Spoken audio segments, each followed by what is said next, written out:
Coming back to the same discussion, in this table, it is not really very difficult, but you just have to try to understand that you are trying to see the impact of every risk on each and every project objective.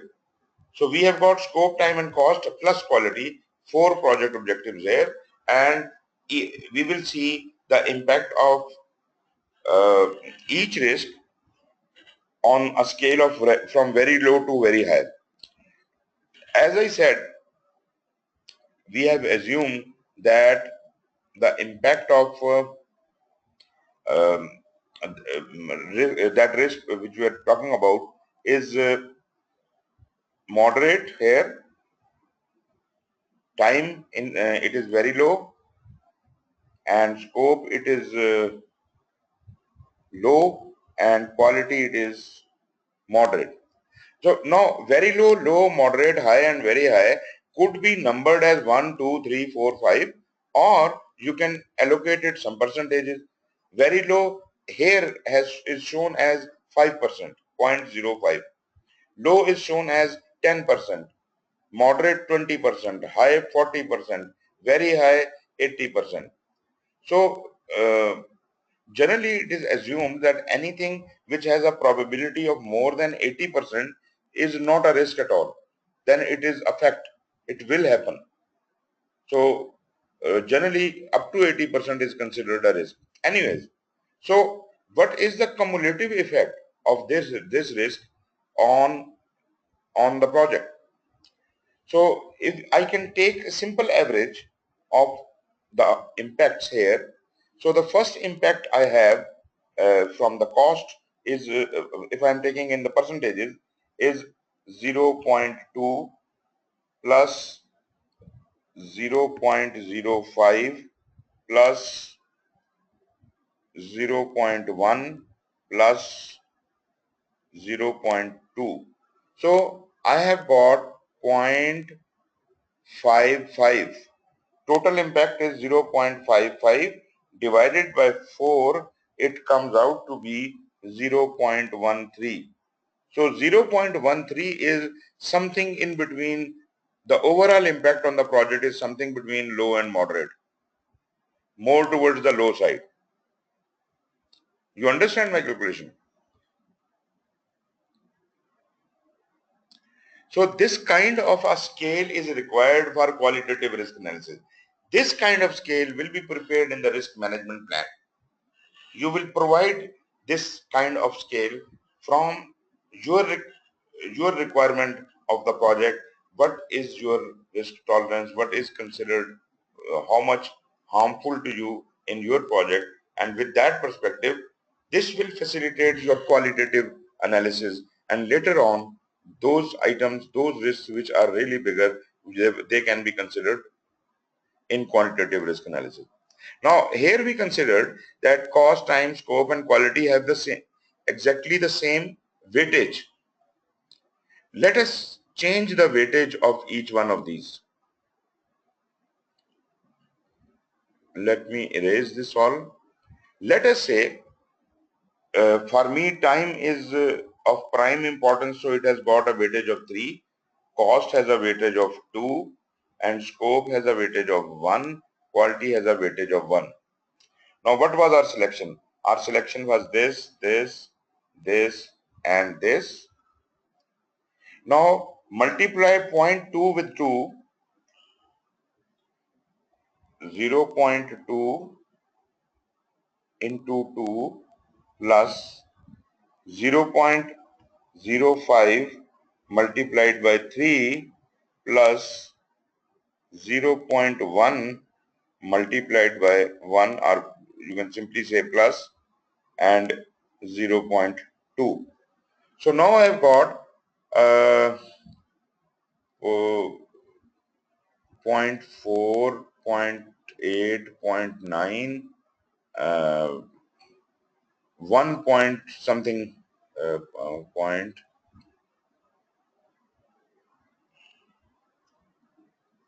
2, 0.3, 0.7, 0.85.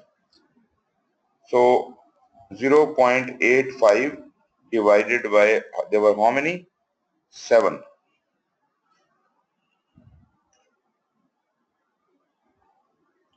0.12.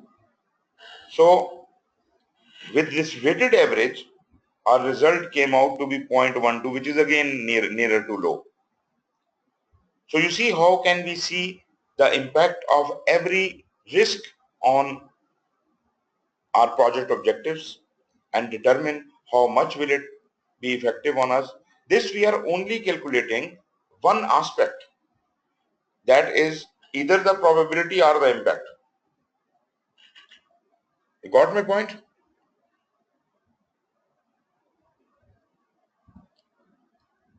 Yes, Mohsen? Yes, yes, sir. Yes.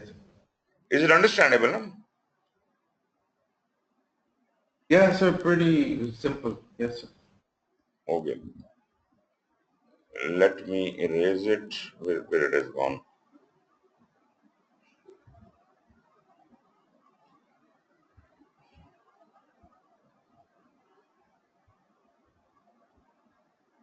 Right. So these are called the impact scales which you have to create in your risk management plan. Then you have to create a probability and impact matrix. Seeing this, you can create a probability and impact matrix, which would, I think it is, okay, when it will come, I'll show you. But probability and impact matrix is kind of a worksheet in which on one side you show the probabilities, on the other side you show the impacts, and then you are able to make your choice. Which are the risks which matter a lot and which must be taken on to the quantitative level? Remaining all smaller risks are not to be calculated any further. Then revise stakeholder tolerances, reporting formats, tracking, all that. Okay. Then another thing, when you are identifying the risks, you can use a tool which is called risk breakdown structure. Just like a organization breakdown structure, just like a work breakdown structure, or just like a resource breakdown structure, risk breakdown structure is similar in shape. But you see, this actually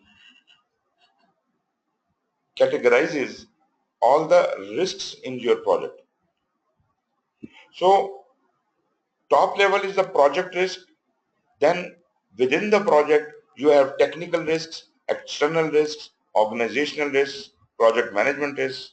Within the technical, you have got requirement risks, technology risks, and so on and so forth.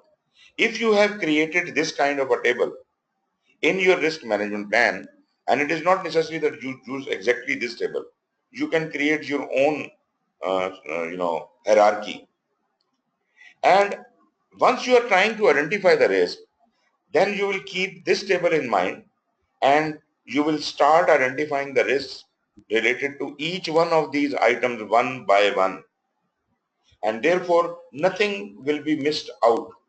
You will be able to identify risks from the perspective of all the aspects of the risk breakdown structure.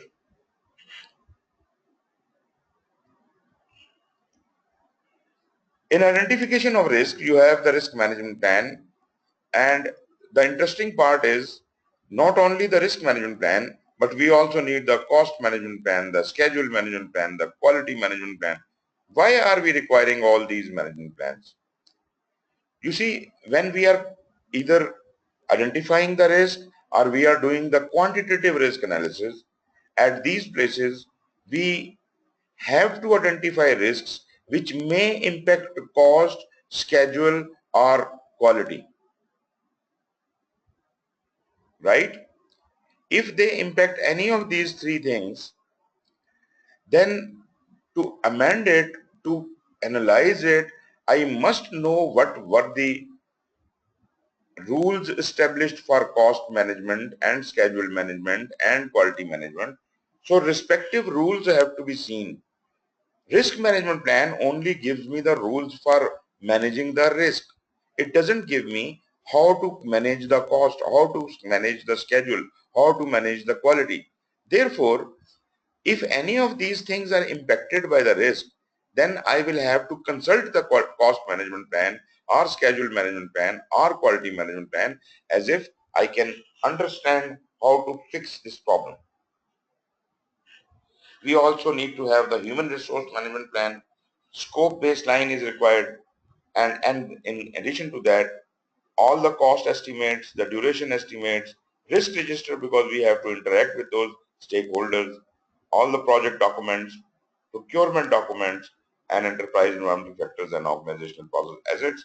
These all must be kept in front of you before you start identifying the risks. You will do a thorough documentation review. You will go to the stakeholders and gather information from them. You will have to use a lot many information gathering techniques like we discussed earlier when we were collecting the requirement. We said you interview the customer, you brainstorm, you do the questionnaires and all that. So all those techniques will be used to collect the information. On top of that, we can have even another tool, and that is a checklist analysis. You could have created a checklist of all possible risks, and this checklist could have been created from earlier experience or previous projects. So you can mark this checklist and you can tick all those risks which apply to you. So this is again, your risk identification is a very thorough process. We don't want to miss out on anything. And still we know that we cannot identify all the risks. So our effort is to make it possible to identify as many risks as is humanly possible. So checklists can help us identify many risks which could not otherwise come to our mind. Similarly, assumption analysis, you understand what are the assumptions, why we take assumptions. Yes, can you tell me why? What is the reason we take the assumption?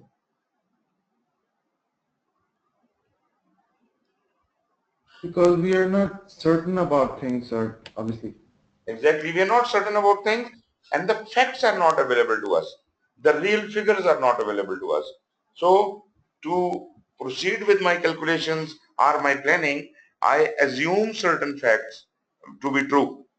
They're not facts actually, they're assumptions. I assume that the value of x is equal to 5. I don't know exactly, but the most probable guess, the best guess I can make is this value cannot be more than 5. So I base my calculations on 5, but later on I may realize that 5 was not the right figure. Actual figure would have been 7. So as soon as I realize, as soon as the facts become available, I will replace the assumptions with the facts. So this period during which this assumed figure is in use, this is a risk period. All the assumptions are basically risky in nature. They could be wrong. They have a probability of going wrong. Therefore, we must understand that wherever we have taken an assumption, those assumptions must be analyzed and seen how much is the risk of this assumption going wrong. Then we also have a number of diagramming techniques, and in these diagramming techniques, we do some decision trees, we cumulate the value of the risk, and we find out which path is more probable to happen. If I travel on this path, what is the probability of me getting to the destination, and what are other paths available, and which path is the best. So I would like to go for my decision making would be for the most feasible or more favorable destination. We also carry out the SWOT analysis. SWOT analysis you might be aware about are the strengths, weaknesses, opportunities and threats. And SWOT analysis we do carry out normally in strategic management, but for other purposes also SWOT analysis is carried out. SWOT analysis, as I said, strengths and weaknesses are your own. Naturally, this is in your control. If you have certain strengths, you must know what your strengths are. If you have certain weaknesses, you must know what your weaknesses are. If you know your strengths, you can build on them. If you know your weaknesses, you will eradicate them. This is in your control. But as far as the opportunities and threats are concerned, opportunities and threats are what? They are the risks.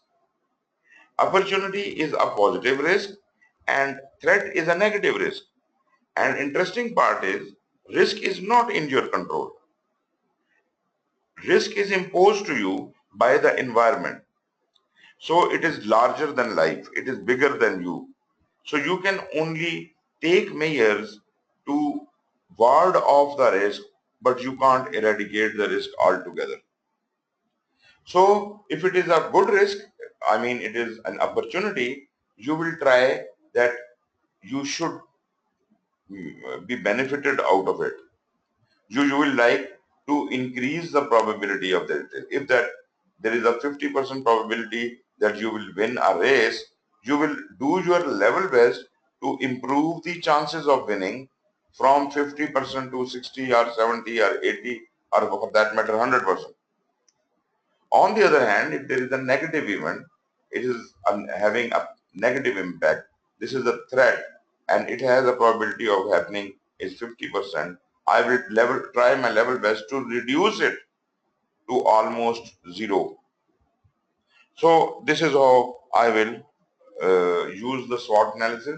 SWOT analysis will help me identify my opportunities and threats, which are my risks. So here we are concerned about identification of the risk, and then we can also use the expert judgment, the opinion of the subject matter experts and the consultants, and ultimately through meetings and through interaction with our own team members and other stakeholders, we will be able to develop a long list of risks. So when we are identifying the risks, you must keep in mind that we should not ignore anything. Anything and everything which comes to the mind, no matter it is how small or how big, how positive or how negative, but every risk has to be recorded. All those risks which will be recorded will be known. And if you know what can happen to you, you can always take some measures.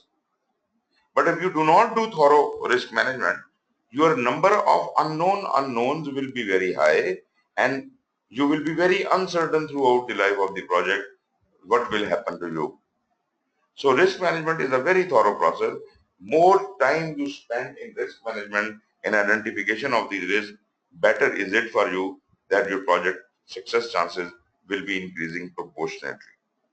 Anyways, the risk register will be the output of this process.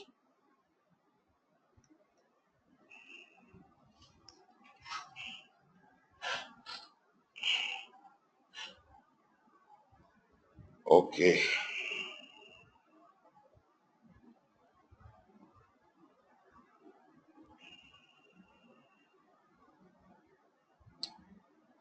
Risk, as I said, risk is an event which has a probability of happening.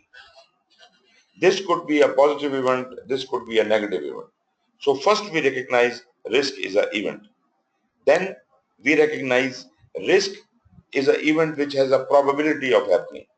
So it must be having some probability. I have to determine how much probable it is that this risk will occur.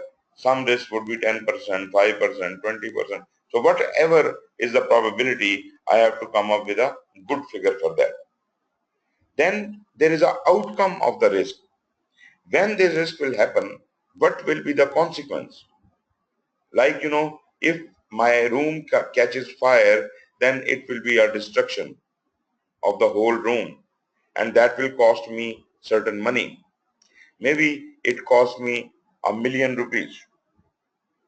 What is the probability of my room catching fire? Maybe it is 10%.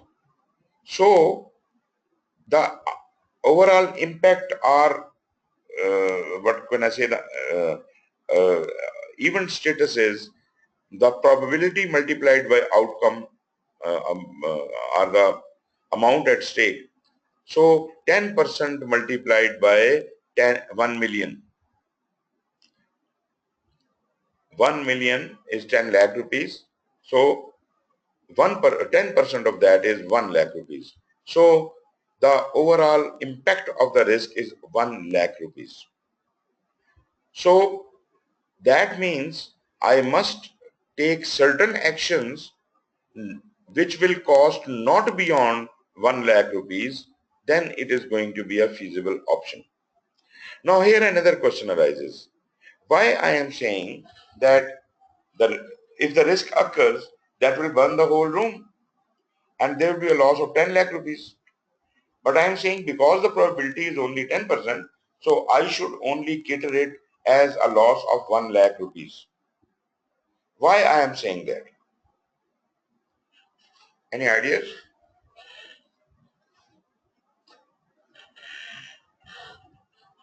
Yes, please.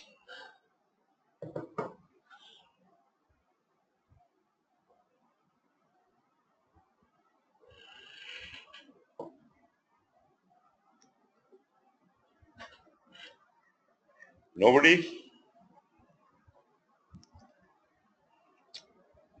Okay, let me explain it to you.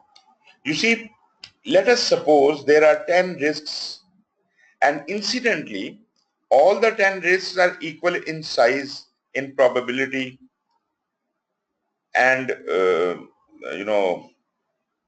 impact. All the 10 risks are 10% probable each, and the the outcome of every risk is 10 lakh rupees. So each risk, the impact would be 1 lakh rupees. And for 10 risks, it will be a total impact of 10 lakh rupees.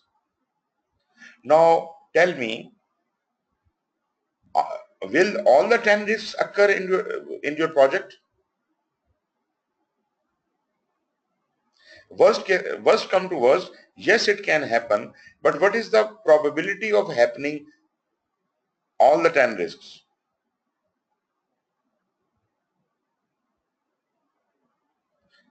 No. I'm giving you an example. I'm giving you an example, and in this example I am saying that what if we have 10 risks of equal size, equal impact, equal probability. So 10 risks of 10 lakh rupees each, of 10% probability each, with a impact would be, each risk impact would be 1 lakh rupees. So impact of 10 risks would be 10 lakh rupees. So that means if I can put aside 10 lakh rupees, can I cater for all the 10 risks?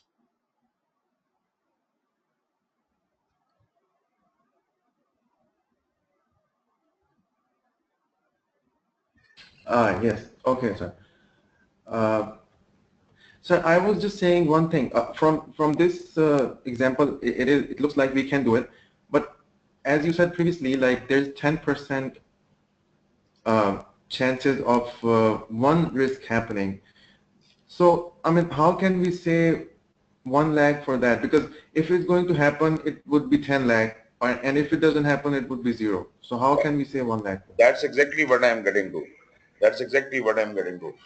So if any one of the risks happens, that will cause a damage of 10 lakh rupees, right? Yes. Okay. We have 10 risks of equal size. What is the probability of all the risks happening? All the risks cannot happen. Uh, I mean, yeah, in worst case scenario, that can be possible. In worst case scenario, right? But what is the most likely scenario? If every risk has a probability of 10%, then out of 10, only one risk has a probability of happening. But I Yes, have, sir, from that, yeah. yes, Yes, sir, from that perspective, yes, only one. so I have kept 1 lakh rupees from each risk and I have total of 10 lakh rupees. One of those risks happens, and if that happens, that causes a damage of 10 lakh rupees. I have got already 10 lakh rupees with me, so I can look after this situation. Now, I am not talking about the abnormalities. If something starts going wrong, anything could happen. But this is the safest guess that out of the 10 risks, only one will occur. And if that occurs, that will take all the contingency allowance and eat it all up. But still I am safe. That's exactly why we only take that much of the money which is corresponding to the percentage of that risk probability. Moreover, let us calculate for a fact. There is a happening which will happen definitely. There is a fact that we have to do something. So we are 100% sure we have to do something. So if that thing costs you 10 lakh rupees, then 10 lakh multiplied by 100% would be 10 lakh. So more the probability, if you are 100% sure this will happen, you will keep 100% money for that thing. If you are sure that this thing will only happen in 10% of chances, then you will keep only 10% of money for that. And you are forgetting one more thing, that when there are negative risks, there are positive risks also. So they will also compensate. The opportunities will compensate for the threats. So there is a kind of a balancing act going on. We cannot, you see, if I have 10,000 risks and I keep full money for every risk, how much the damage of each risk is, if I start keeping money for all of the risks, then it will be much beyond the project budget. And the contingency is usually some percent of the total budget. So we cannot play that safe until and unless that risk is too sensitive, that project is too sensitive. Like in a nuclear project, probably we have a lot of sensitivity. We can't take chances at all. This is a matter of national security. I want to be 100, 200, 300, 400% sure, 1000% sure that nothing goes wrong. But in a normal project, we don't need to have this much of assurance. We can't spend inordinate amounts of money just for securing ourselves from the risk. There must be a limit beyond which I would say, okay, if I'm building protection up to this level, if something happens beyond that, then we are ready to accept it. It is just like, in America there was a Katrina. So when that disaster came, the area under destruction had all the protections up to a specific level, and beyond that had never happened before. So this was a disaster. So they could have spent more money and protected that area to the extent of damage it actually faced. But that was waste of money. Now, some event which is going to happen once in a thousands of years, you can't build protection for that. That's why we don't have inordinate amount of money for identification of risk, for preparing the risk responses. The types of risks we have: the business risk, which is normally, I said, financial risk, profit loss kind of thing. Then we have got insurable risk. Insurable risks are insurance in which it will only materialize in case of loss. Then we have the project risk, like known, we are totally certain about them. Known or unknown, we can identify these risks, but we are not really sure about their impact. Unknown, we don't know about them. We cannot identify them. Another way of categorizing the risks is the risk could be internal or external. The external risk could be either predictable or unpredictable. Unpredictable is a new regulation comes in. Predictable is you can, calculate and analyze the market values and other things, and you can predict this can happen. But external risks are out of your control. Internal risks could be of technical or non-technical nature. Technical nature is any flaw in the design, bugs or anything, and non-technical nature are the management or administrative issues. Then there is yet another kind of a risk which is called legal risk. That is the contractual risk. You must protect yourself against the legal risk by doing proper negotiations in the contract, and before signing the contract you should be sure about it. Right, I think I should leave you here because my next class is about to start. So any questions? No, sir, it's fine for now. Okay, then thank you very much for your time. I think we will have 2 more classes, and let's see what happens. Thank you very much. Take care. Thank you, sir. Good night.